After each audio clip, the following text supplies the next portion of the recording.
welcome to Beyond Baseball, powered by Prospects Live. I'm Jared Perkins, and as always, I'm here with Dr. Caleb Mazzy. Caleb, how are you doing today? I am great. I'm getting ready for, today when, we're filming this, recording this, the Phillies are in the World Series. So I'm a happy fan today. You're Usually I going to don't be say those very terms. excited. I As a am. Royals fan, I've been watching the playoffs from the couch, just like they have since since the beginning. What's been your favorite human side highlight from the playoffs so far? Well, I know that, there's a few things that I could say, seeing, the Phillies fans go nuts, but then also seeing some moments for some of my favorite players just kind of come out of their element to show who they really are. You could go from Reese spiking the bat to, Bryce taking that pitch and then taking the ball, letting it come through the zone and then taking it the other way, and really putting the Phillies on top to clinch and go to the World Series. Yeah, I think the one thing that really stuck out to me was Kyle Wright in his pregame press conference that he had before he threw in the was it NLDS, NLCS. He just talked about how he really built his confidence, because if you look at his 2021 numbers, they're not great. And then he came in 2022, and he has just dominated people. And it all started with the Braves postseason run last year. He really found his confidence in his stuff. And he talked about how he worked on the mental side of the game with some mental performance coaches, which our guest today, also a mental performance coach. So we'll really get to dive into what that means for players in the game of baseball. But the fact that he has just developed himself, everybody had given up on him based on the numbers and the performances, but he took time to get himself mentally right. And Yeah. it's just an aspect of the game that just gets overlooked. And the fact that he was able to take that and now has become a dominant pitcher, it's just such a cool story to see. Yeah, he did really good in the playoffs. He also had a really good season. I mean, I think he led both leagues in wins. It kind of came out of nowhere because, like you're saying, that people did write him off. I'll go back to my guy Bryce Harper. He has done a lot of maturing in his time here. I mean, I'll never forget, even as a Phillies fan, even though I did work with the Nationals back in the day, he got hit with a pitch from Cole Hamels, was super young rookie, didn't know what to do about it, was like, what's going on? But he had the target on his back that he kind of created, because when he was in the minors, hit a home run, blew a kiss. Everybody thought he was a punk. He was on Sports Illustrated. He followed the LeBron footsteps. But after he got hit by a pitch that time, he stole home. But I really think, and I don't know if this will ever come out publicly, but I think a lot of his maturing happened when he did hit free agency. And I think a lot of it came from his wife, Kayla. We saw and heard a lot of things from him in the press conferences. But one of the things that stood out to me after his home run in the post-game interview was he was talking about being grateful for the opportunity. And that always helps him to be in a mindset that he would call calming. So, when a moment like that, you know what the score is, there's a guy on, that in one swing of the bat, you can change the game and likely the outcome of the game. He said, instead of being anxious or being nervous or having all this energy all over the place of like, this could happen, I could strike out, just being like, I have the opportunity here to get a hit. I have the opportunity to change a game. And if you saw the glimpse of him in the dugout saying like, shit, I just did that. Wow, I just did that. That's just the awareness and reality that, like, yeah, you just changed the game because of the way you went into that at bat and because you prepared for this moment. He took advantage and fully really did take advantage of that moment physically and mentally. And it was just really cool to see as a fan, but also someone who enjoys that mental side. Yeah, and I the mental side, the fact that it's becoming so more prevalent in the game is just awesome to see, because it's giving guys who might had struggled with the mental side a chance and an opportunity to really succeed at the next level. And the guest we had on today, an amazing human being, Andy Bass. He's a mental performance coordinator, I believe, with the Pittsburgh Pirates, and just a brilliant and smart individual who's really focused on the mental side of the game, not just developing the players mentally on the field, but developing the human beings outside of the game as well. What was one of your favorite parts of that interview? It's really hard to nail down. You guys will see that this is probably the interview for me that I geeked out the most. Finding Andy when I was doing my own research just made me realize that someone in baseball is doing the right things. There are many teams that are doing it the right way, and the Pirates really understand the brain, the mental side, learning. He talks about motor learning a lot. I think hearing someone talk about identity the way he does, the way that it's okay to go away from baseball, that it's okay to be more than just a baseball player. It's just so refreshing to hear. It really is. I'll say, if I had to pick one, I really love this line that he talks about varying the lifestyle. Yeah. You guys will hear him say that. I don't want to give away the answers to the questions, but that stuck out to me because there's so many things in baseball that we get entrenched in as fans, as coaches, as players, as people who work, in the front office. And it's okay to switch things up every once in a while. We're seeing that there's a change of the season. Why can't there be a change of the person just because now it is the off season? Yeah, everything that he said was so eye-opening, and I agree with a lot of what you said as well. And I love that thing I loved most about him is that he used his own personal journey with the yips to 100%. kind of develop his career and develop how he wanted to help others in the future, so they didn't have to go through the same thing that he did. And I think it was just incredible. So without further ado, we want to bring you right to that interview with Andy Bass. Welcome to Beyond Baseball. I am Caleb Mezzi, and I have Jared Perkins, as always, with me. We have a great guest today, Andy Bass. So I'll talk about Andy a little bit because this is where I can kind of geek out as a researcher and someone who really cares about life after baseball. Andy is probably the first guest that has really dove headfirst into research in terms of looking at the release for baseball players from professional baseball. So I actually found Andy doing my own dissertation, my own doctoral research, saw his name on the list of, researchers that he's worked with, and he'll probably talk more about that, and then realized that he worked with the Pirates and we had some mutual connections. So talking to Andy before this podcast, it was very interesting to know that somebody who is actually a practitioner in what he does with mental performance and mental conditioning, but he's also doing some research on preparing baseball players for life after baseball. Andy has definitely years of experience playing baseball at Davidson before being selected, and he's going to start us off really talking about that journey. So, Andy, welcome aboard.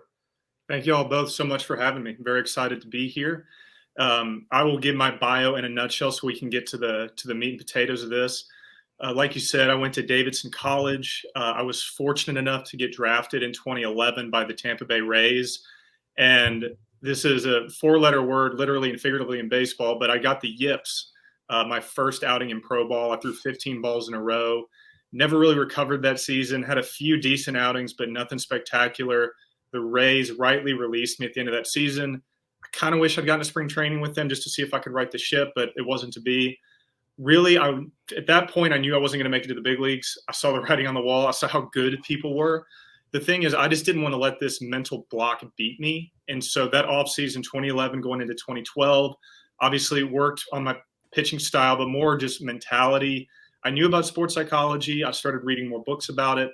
I was fortunate that the White Sox picked me up as a free agent. I went to spring training with them. Could never really get my velocity up back to where it was. I was just back to like 88, 90, 91. They released me at the end of spring training. The thing that I did, though, is I remember the last outing I had that actually meant something. I got a save against the Cleveland Guardians affiliate, and I was happy to be out on the mound. I just had the nerves, but I wasn't afraid. I was afraid when I was with Tampa Bay, and so I did what I set out to do. I was certainly sad that my baseball journey, at least as a player, was over, but I accomplished my goal.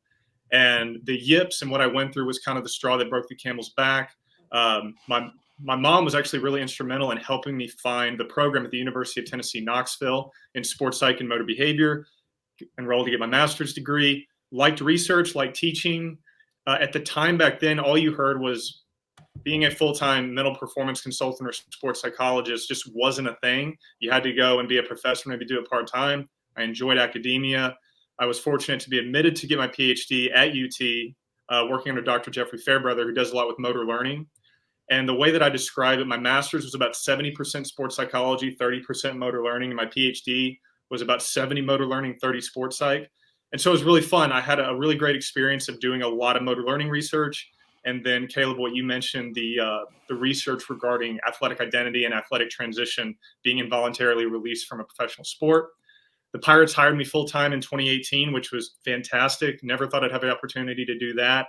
I was a coordinator in the farm system the first 2 years. COVID hits in 2020. I go to our alternate site. 2021, I get a call from a big league manager saying, hey, we want you to come to spring training, the big league camp with us. We're probably not going to have a mental skills coach there this year just with COVID protocols still in place. About 4 days before the season starts in 2021, they bring me in and say, yeah, you need to pack your bag. You're going to Chicago. You're going to be with us all 162. And I've been with the Pittsburgh Pirates in the major league since 2021, and it looks like I'll be back in the big leagues 162 in 2023.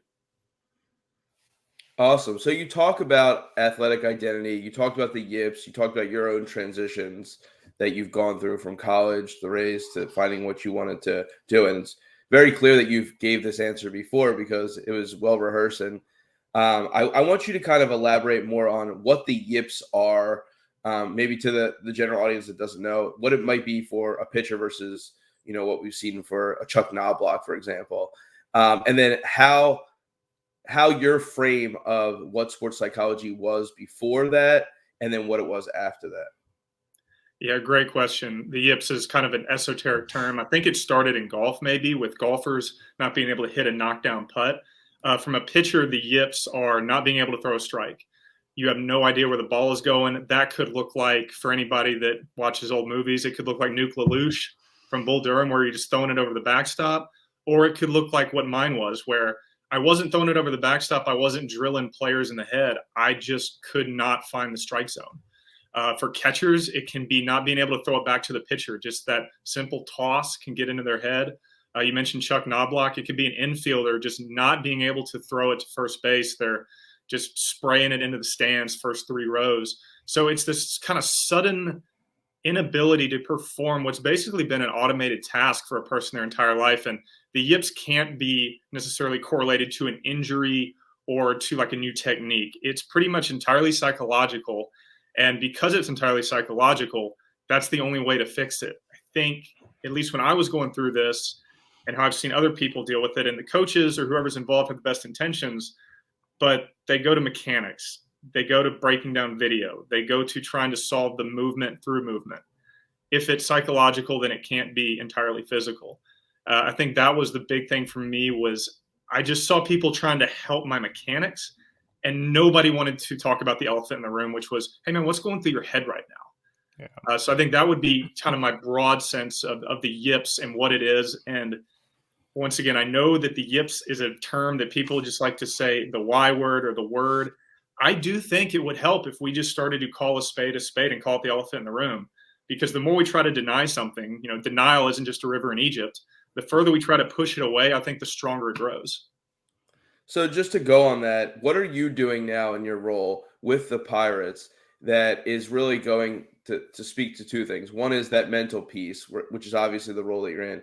But I think one of the things that you're alluding to is understanding how a player learns, right? Yes. And I know from experience in talking to people at the Pirates that learning is a big part of what you do. I think I guess he would be your supervisor, Bernie Holiday, his focus is actually learning, and you have some experience in motor learning. So this is taking the obvious physical learning that we're talking about with mechanics and then the mental side of things. But how do you approach a player, no matter where they are, single A, double A, or triple A, or in the majors, and really just start your role? I start my role by not even engaging in my role. When I was introduced to the major league club that said, hey, this is going to be Andy's going to be up with us. And I even did this when I was in the minor leagues. I just really engage in small talk, organic conversations. And the cool thing is that the more the guy gets to know me, the player gets to know me, we'll be having a 10-minute conversation that starts off about his family, his interests, where he's from. And into the 6 or 7 minute mark, there might be something in there where he talks about something he went through in college or high school or last year in the minor leagues, where he said, yeah, and I just started feeling a sense of anxiety that had never come up before. And then we'll talk about that for a minute and a half, and then we'll move on to something else. And so it's really neat. The player doesn't even recognize that we've basically done a mental session because it's just an organic process that just allows whatever the issues are or whatever the questions are to just kind of emerge from an almost dynamical process. If we're talking about motor learning and we look at dynamical systems, we're not trying to force something. We're kind of letting it emerge organically from the environment. And I kind of like that and that approach too. And I think the one thing that we hear from a lot of players that we interview is that when you've touched on this as well, is that they lost their identity within the game. And so what their performance was on the field, they took home with them every night. So they're having a bad day if they had a bad performance, or they were having a good day if they had a good performance. What are some of the tools or like tips and tricks that you use to kind of help these players kind of find themselves outside of the game? On whether it's on the onset or they're on the approaching the end of their career. I just was curious, like, is there certain tips and tricks that you use kind of to help them manage that? Yeah, I think generally overall, because the beauty of our game is that it's every day and that it's like 12 hours a day every day. Mhm. But the con to that is that people can lose themselves in that monotony. And so if I do see that a player is kind of losing who they are, ask them, what do you like to do that's not baseball related? Do you have anything that you go to outside of the field? It can be video games, it can be writing, it can be whatever it is, but there has to be something, some other type of outlet that allows for a flush and something to grab that identity from. And I think it's really easy for players to lose their identity in a sport that's all encompassing. It's Mhm. Baseball is kind of like an addiction. It's every day. You think about it constantly. In the off season, you want to get back to it, but then the last month of the season, you just can't wait for the off season to come around. So it very much kind of works a little bit like an addiction, and because of that, we need to accept that piece and find something else where we can channel energy into, whatever that may be, whatever hobby that might be. Yeah, even more to that is like in baseball, there's a lot of downtime, and I'm not saying Mhm. this because it's a negative in sport, but a lot of people look at that, especially consumers. But it makes you think more, right? It makes you sit there and marinate, especially if you're not doing well. You're such a ruminating those thoughts. One of the things I want to bring up is your research. I think, at least from what I've pulled, I know that there's probably some other research that maybe isn't public yet, but it has been published. Is teach me and I may remember, involve me and I learn. I think when we talk about learning and we talk about athletic identity, a whole lot of what we hear and say or hear from athletes and hear them say is all I know is baseball, Yeah. right? And really what happens is because that's all they've ever played or that's all they've ever done at this high level. But there's so many skills that they've learned in baseball that they can then learn something else. How do you get to that point where you can say, all right, well, what else do you do? You have a healthy outlet that we're talking about here, but how can we, involve you in something else so that you know that you're greater than baseball? You're not just a baseball player. That's not all you know. Well, the old adage, how many therapists does it take to change a light bulb? Just one, but the light bulb has to want to change. Yeah. There first has to be the notion that the idea and the acceptance piece that this has become a problem, baseball, and I am more than that, and I want to be more than that. So there has to be conversations about recognition. And I know, Caleb, you've read some of my research with the identity piece and the transition. When we look at motivation, and that's motivation to either do anything or be anything, when we look at self-determination theory, the three pillars of motivation, which are autonomy, do I have choice, which, let's be honest, a lot of baseball players feel like they have no choice, so that's gone. Competency, I feel good at what I'm doing. Well, if I'm in a month slump, then I don't feel like I'm good at anything. And relatedness, connecting to others around us. Well, if I have no sense of choice and I feel like I'm just not as a good human being, I'm probably isolating myself. So I'm not even connecting with those around me. And so there has to be this sense of I am more than a baseball player, and it's helping them see what else they can do, they are doing that's beyond baseball. And that can be pouring into somebody else. Hey, when you come to the park tomorrow, ask somebody else how they're doing. See if you can help them. That's a really good way to kind of work ourselves out of our own mind.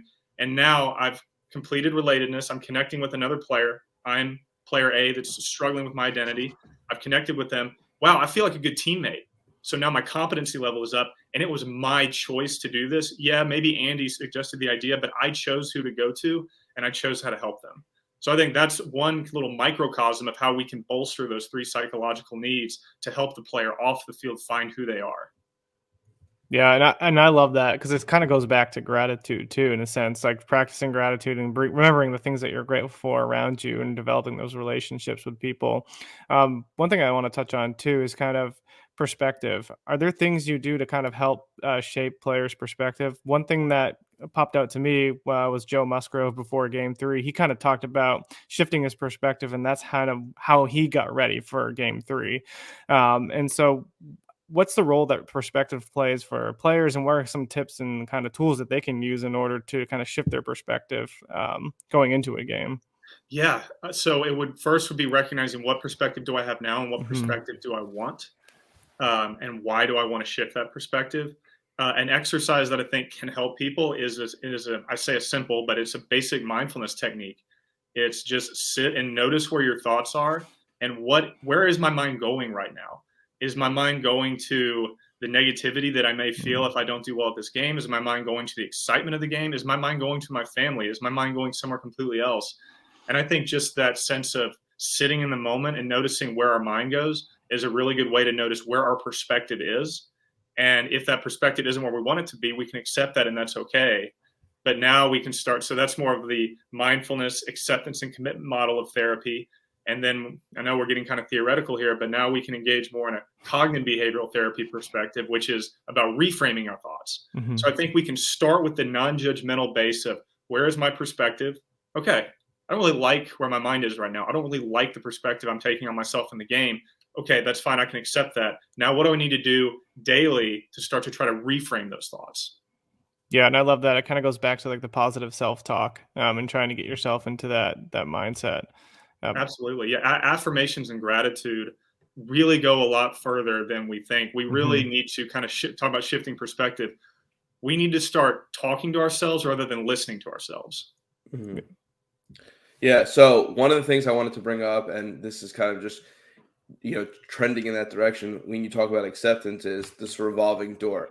That's been the research that I found that kind of opened my eyes to what you're doing, to the need. And it really helped me just pull some findings, because as we've talked about, Andy, there's not much research out there in baseball, in career transition, maybe other sports, maybe military, but not for baseball. So one of the things I wanted to bring up is talk to us about your role and how that helps players to get ready for life after baseball, because it's inevitable that's going to happen. We've talked about that here all the time. Acceptance, self-determination theory, those things may come up, but you're hearing this and you're hearing it and seeing it from players every day. I think what every player should do is it's okay to not focus on baseball. If there's stuff in the off season, if you want to study for the GRE, if you want to study for law school, if you want to do an apprenticeship, and something that came up in our research was the thing that really helped facilitate a solid transition from baseball was having a plan B. Yeah. And I will say that to coaches and players, and I get it kind of a hesitancy. Whoa, no. You need to be all in on baseball. And I don't believe, I really push back on that. It wasn't in the research, but this idea of cognitive entrenchment, where we're so focused on one aspect of life that we're just stuck in this trench and we can't see anything else.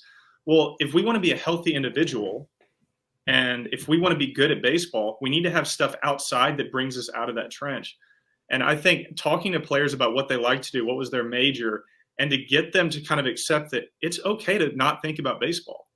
It's okay to think about what life after baseball may be, because that's going to help you flush it. It's going to help you flush what happened in the game, and maybe you'll even better tomorrow because you have that backup plan. I think just having the conversation and not forcing it on them, but it's okay to have a backup plan. And what does it mean to dive into that backup plan? I think is very helpful for facilitating that transition. And I think it helps people play better because they got a safety net below them now.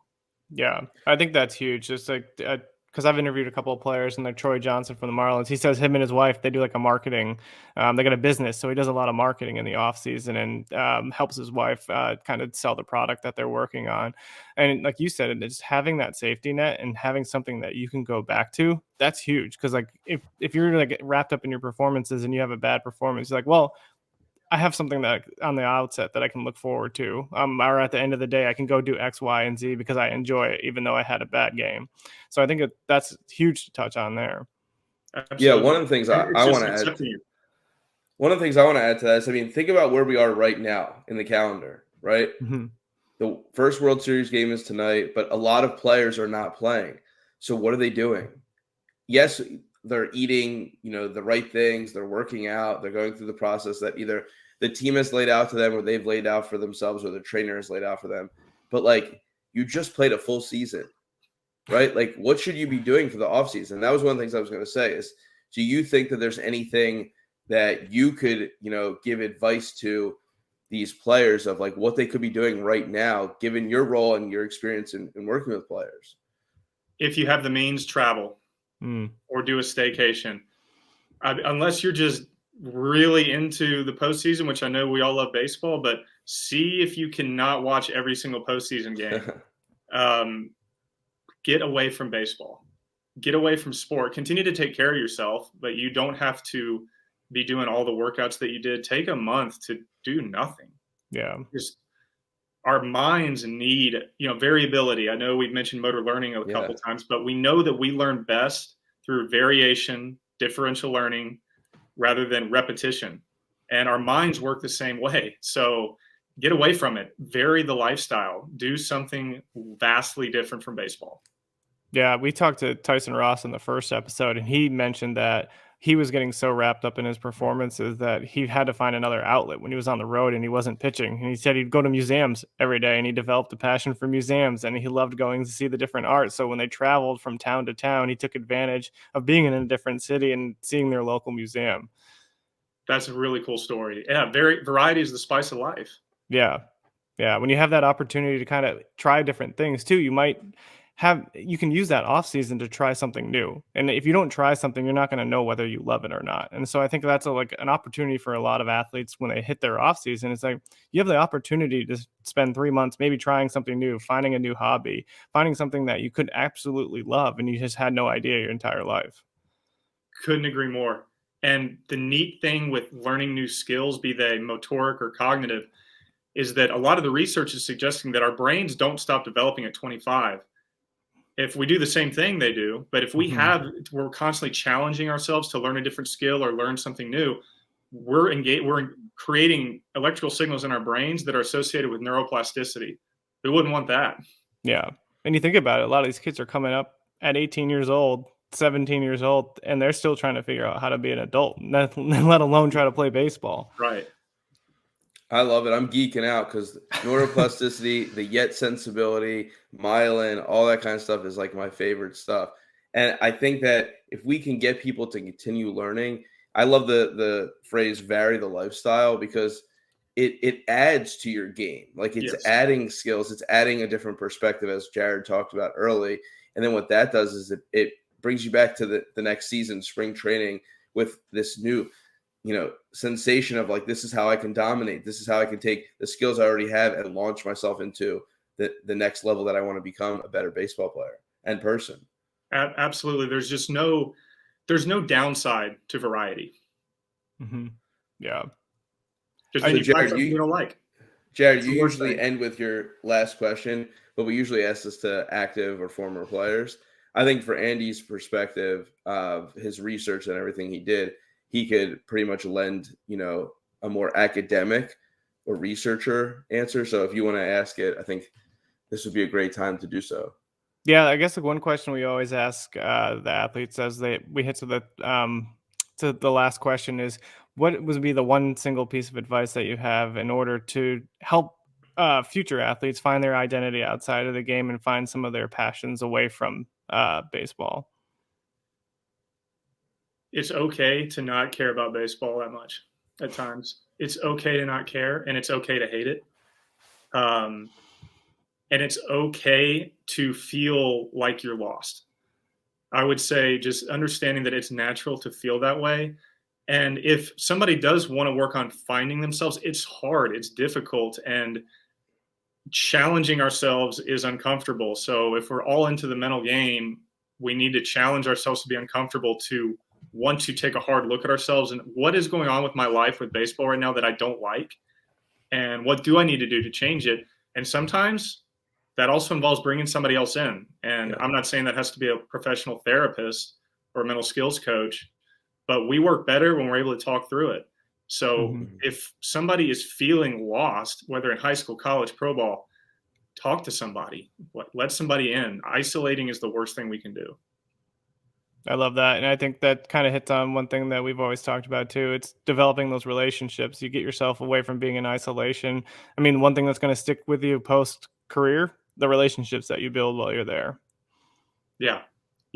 How many times do we hear, not just in sport, but everywhere, it's all about connection. So do it for yourself, but do it for your future self. Yeah. Well, Andy, this has been great. Caleb, I'll turn it over to you if you have one more question, and then if you want to wrap it up.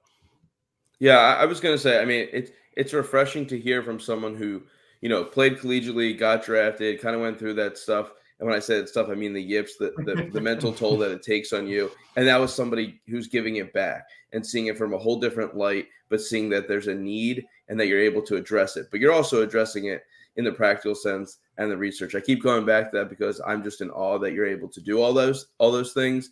But then also, you say stuff, you give advice, and then it's backed up in the research. That's something that we need more of in sport and baseball. So thank you very much. Thanks for taking us beyond baseball. Thank you all very much. This was an absolute honor and a privilege. So I really appreciate the time.